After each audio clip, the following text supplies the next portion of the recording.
Latest எபிசோடுகளை விளம்பரங்களே இல்லாமல் காணுங்கள்.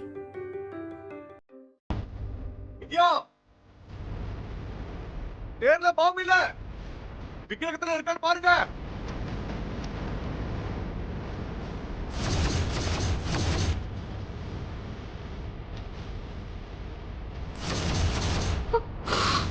சஞ்சய்,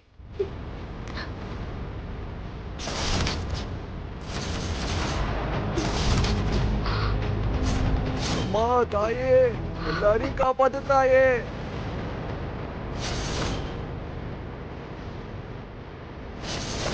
சஞ்சய், நீ வாமா வாமா, நேரம் முடிய போகுது, சீக்கிரம் வாமா.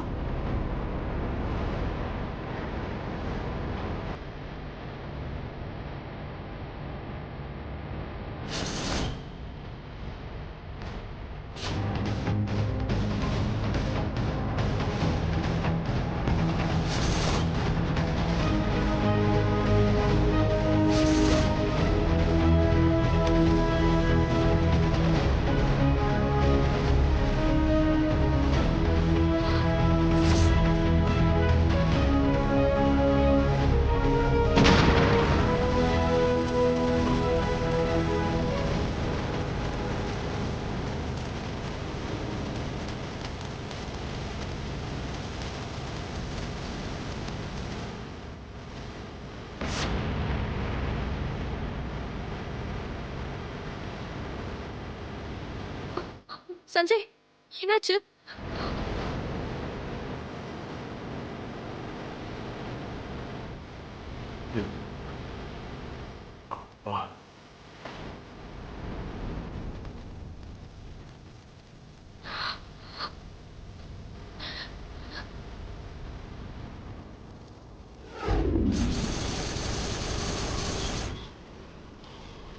இதுக்கு மேல நாங்க திருவிழாவை நடத்த விட மாட்டோம். எதுக்கு சார் திருவிழாவை நடத்த விட மாட்டீங்க? சார், இந்த திருவிழா நடக்கிறதுக்கு நீங்க எங்ககிட்ட பர்மிஷன் வாங்கல சார். சார் எங்க ஊர் கோவில்ல நாங்க திருவிழா பண்றதுக்கு உங்ககிட்ட எதுக்கு சார் நாங்க பர்மிஷன் வாங்கணும்? ஏதாவது பிரச்சனை நடந்து உயிர் சேதமானா யார் பொறுப்பு? சார், இந்த திருவிழாவில் எந்த பிரச்சனையும் வராம நாங்க நடத்தி முடிச்சிருக்கோம். அதுக்கு நான் பொறுப்பு சார். உங்க பொறுப்பை தான் பார்த்தோமே. பெரிய பாம் பிளாஸ்டே நடந்திருக்கு, எதுவும் நடக்காத மாதிரி பேசுறீங்க சார். அதான் யார் உயிருக்கும் எந்த ஆபத்தும் வராம அந்த தம்பி காப்பாத்திட்டார்ல. என்ன பேசுறீங்க சார்? தூரமா வெடிச்ச பாம்பு கோயிலுக்குள்ள வெடிச்சிருந்தா எத்தனை பேர் உயிர் போயிருக்கும் தெரியுமா? இந்த ஊரு இந்தியா முழுக்க தலைப்பு செய்தியில வந்திருக்கும். சொல்றத கேளுங்க சார், இதுக்கு மேல ரிஸ்க் எடுக்க விட மாட்டோம். மேலிடத்து உத்தரவு, திருவிழாவை நிறுத்திக்கங்க. சார், நடந்த இந்த பிரச்சனைக்கெல்லாம் காரணம் என் பங்காளி சிவனாண்டி தான். தெரியும் சார், அவனை பிடிக்கிறதுக்கு தனிப்பட அமைச்சிருக்கோம். இன்னும் அவனை அரெஸ்ட் பண்ணல. நாங்க தேடிக்கிட்டு தான் இருக்கோம். நாங்க ஒன்றும் சும்மா இல்லை சார். அவன் கிடைக்கிற வரைக்கும் ஆபத்து தான். இப்ப பாம்பு வச்சவன் அடுத்து என்ன வேணாலும் செய்வான். சொல்றத கேளுங்க, அடுத்த வருஷம் கூட திருவிழா நடத்திக்கலாம். இப்ப எல்லாரும் கலைஞ்சு போங்க. முடியாது சார். என்ன சார் பண்ணுவீங்க? உங்களை அரெஸ்ட் பண்ணுவோம். எங்க ஐயாவை அரெஸ்ட் பண்ணிடுவீங்களா நீங்க? அவர் அரெஸ்ட் பண்ணிட்டு இந்த ஊரை விட்டு போயிடுவீங்களா நீங்க? நீங்க ஊன்னு ஒரு வார்த்தை சொல்லுங்க, அங்கங்க இருக்கிற நம்ம ஆளுகிட்ட எல்லாம் சொல்லி பஸ் எல்லாம் மறிச்சிடலாம். கொஞ்சம் அமைதியா இருங்களேன், நான் பேசிக்கிறேன். சார், இது எங்க ஊரோட பல வருஷ கனவு. முதல் தடவையா பாதி திருவிழா நடந்து முடிஞ்சிருக்கு. இன்னும் ஒரே ஒரு சடங்கு தான் மிச்சம் இருக்கு. அந்த சடங்கு முடிஞ்சதுன்னா அம்மனோட கோபம் குறைஞ்சு எங்க ஊருக்கு நல்லது நடக்கும்னு நாங்க நம்புறோம். சார் ப்ளீஸ் சார், பிரச்சனை பண்ணாதீங்க. சின்னையா, நீங்க எதுக்கீங்க கையெடுத்து கும்பிடுறீங்க? எந்த மந்திரி கிட்ட பேசணும்னு சொல்லுங்க, நான் பேசுறேன். இந்த திருவிழா நடந்தாகணும், அம்புடுதான். ஆமா, திருவிழா நடக்கணும்.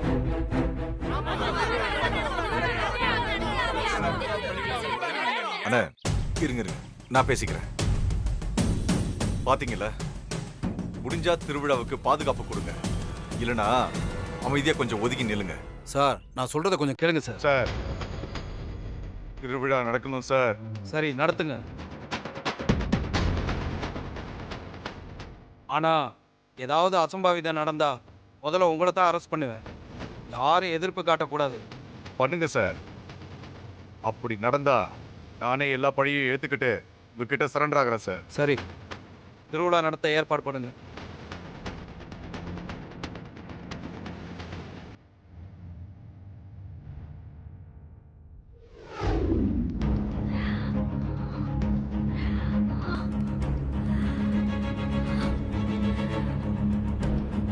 மரத்தை சுத்தி நடந்து எனக்கு கால் வலிச்சதுதான் மிச்சம்.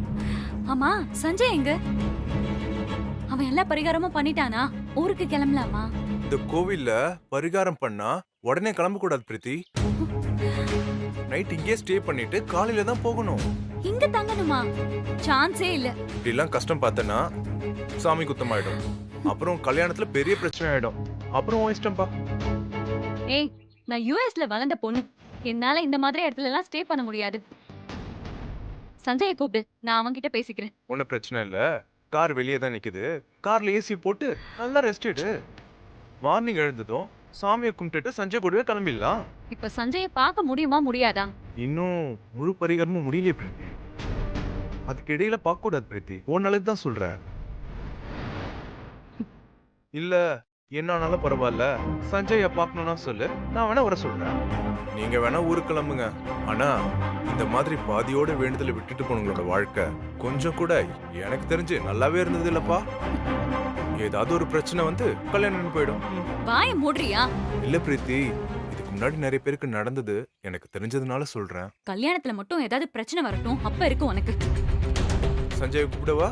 வேண்டாம், நான் மார்னிங் பாத்துக்கிறேன். நைட்டு நான் கார்லயே ஸ்டே பண்ணிக்கிறேன். வா, மார்னிங் வரைக்கும் பிரச்சனை இல்ல. திருவிழாவும் முடிஞ்சிடும். எந்த பிரச்சனையும் இல்லாம சஞ்சய் ஊருக்கு அனுப்பிடலாம். கடவுளே.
இங்க பாருமா, காட்டுக்கு மத்தியில எங்க ஊரோட காவல் தெய்வம் காளியோட சன்னதி இருக்குமா. நீ இந்த விளக்கை எடுத்துட்டு போய் காளியோட காலடியில இருக்கிற விளக்கை ஏத்திட்டு இதே விளக்கு அணையாம திரும்ப எடுத்துக்கிட்டு வந்து இந்த அம்மன் கிட்ட சேர்க்கணுமா. புரிஞ்சுதாமா? இத செஞ்சு முடிச்சுட்டா ரெண்டாவது சடங்கும் நல்லபடியா முடிஞ்சதுன்னு அர்த்தமா. கருப்பு வேட்டைக்கு போயிட்டு திரும்ப வர்றதும் நீ விளக்கேத்திட்டு திரும்பறதும் ஒரே நேரமா இருக்கணுமா. விடிய காலையில 4 மணிக்குள்ள நீ விளக்கோட கோவிலுக்கு திரும்ப வந்துடணுமா. சார், தனியா போறது ஆபத்து இல்லையா? கருப்பன் துணை இருக்கும்போது என் தாய எந்த ஆபத்தும் நெருங்காதியா. எனக்கு ஒன்றும் ஆகாது சஞ்சய், நீ பயப்படாத. நான் நல்லபடியா திரும்பி வருவேன். வாங்கிக்கோமா. ம்.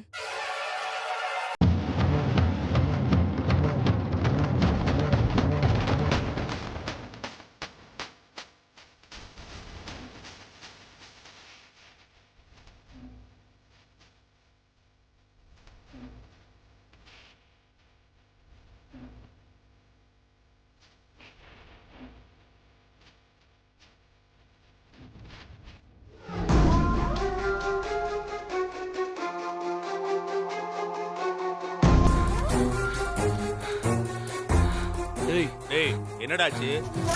அண்ணா கோயில சுத்தி போலீஸ் பாதுகாப்பு போட்டு வச்சிருக்கானுங்கண்ணா. அவங்கள மீறி யாரும் உள்ள போக முடியாது. உங்களை பிடிக்கிறதுக்கு வேற தனிப்படம் அமைச்சிருக்காங்கண்ணா. காட்டுல சல்லடை போட்டு தேடிட்டு இருக்காங்கண்ணா. எல்லாத்துக்கும் காரணம் அந்த சஞ்சயும் வித்யாவும் தான். முதல்ல அவங்க கதையை முடிக்கணும். அண்ணே, திருவிழாவில் யாருக்கும் ஆபத்து வந்தா அந்த பழிய தானே ஏத்துக்கிட்டு ஜெயிலுக்கு போறதா மாயி ஒத்துக்கிட்டானே. அந்த அளவுக்கு துணிச்சல் வந்துருச்சு அவனுக்கு. நான் யாருன்னு அவனுக்கு காட்டுறேன்டா. அண்ணே இப்போ என்னென்ன பண்ண போறோம்? விளக்கே தந்த வித்யா காட்டு வழியா தான் வருவா. அவளுக்கு துணையா கூட யாருமே வரமாட்டாங்க. இன்னொரு பக்கம் கருப்பசாமி வேஷம் போட்டு அந்த மாயி தனியா வேட்டைக்கு போவான். அவங்க 2 பேரையும் தனித்தனியா கழுத்தறுத்து போட்டுட்டு நானே போலீஸ்ல சரண்டர் ஆகிறேன்டா. இந்த சம்பவத்துக்கு அப்புறம் அந்த கோயிலை திறக்கிறதுக்கே யோசிப்பானுங்கடா. அந்த அம்மனுக்கு சக்தியே இல்லைன்னு முடிவுக்கு வந்துருவானுங்க.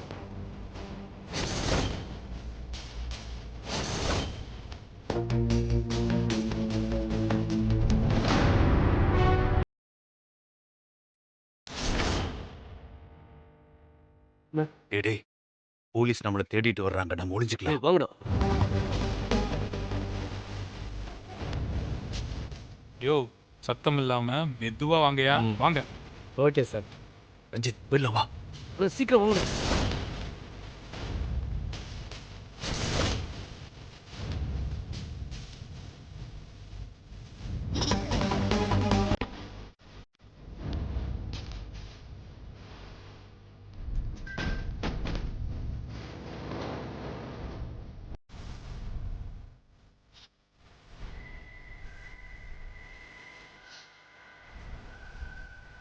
சார், இங்க பாருங்க சார், கால் தானா இருக்கு. இங்க பாருங்க சார். யோ, அவனுங்க இந்த காட்டுக்குள்ள தான் இருக்கானுங்க. இவனா அண்ணா, நம்ம வேலை முடியற வரைக்கும் அவசரப்படாதீங்க. வாயா தேடுவோம். Okay sir.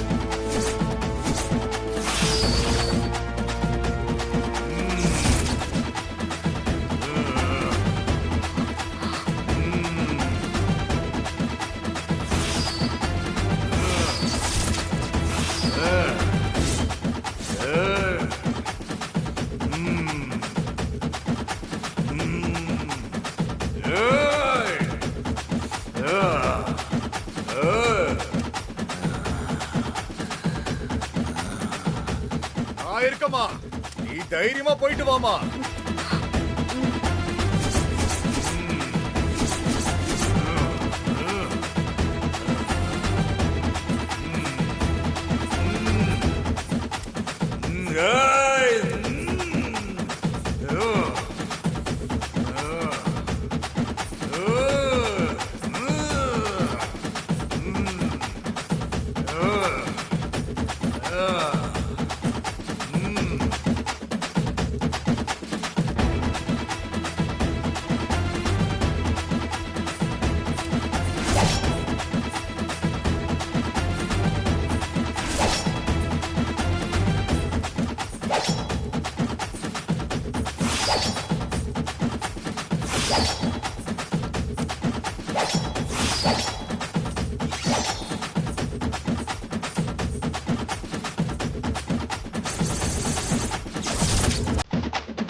அண்ணா போலீஸ் எல்லாம் தசை மாத்தி விட்டாச்சுண்ணா. இன்னும் கொஞ்ச நேரத்துக்கு இந்த பக்கமே வர மாட்டாங்க. ஆமா, வித்யா கோயில்ல இருந்து கிளம்பிட்டாளா? கிளம்பிட்டாண்ணா. காளி கோயிலுக்கு போற வழியில முள்ளுவெட்டி போட்டு அடைச்சிருக்கும்.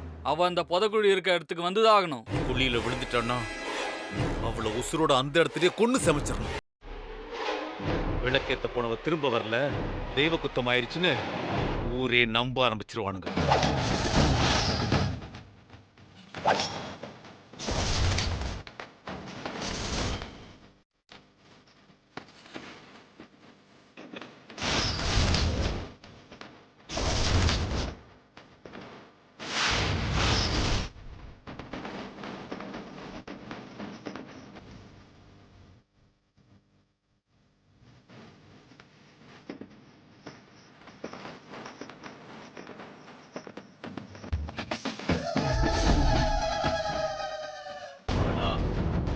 அந்த மாயாண்டிய நான் என் கையால தான் கொல்லுவேன்.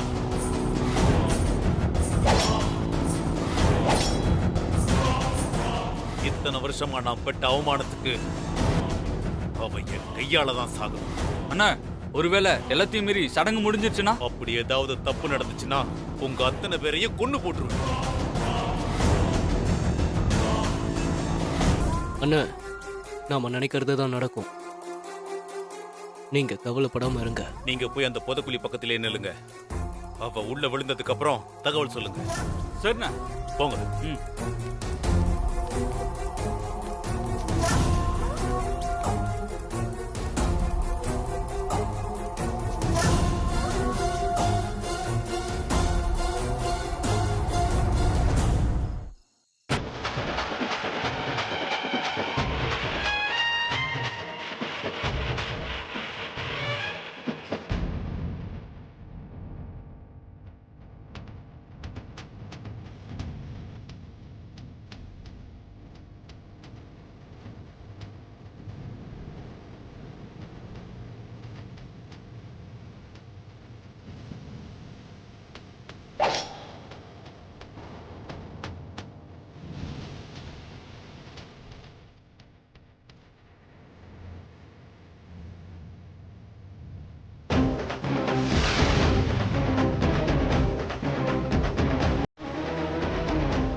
அண்ணா, அவ மாட்டிக்கிட்டானே.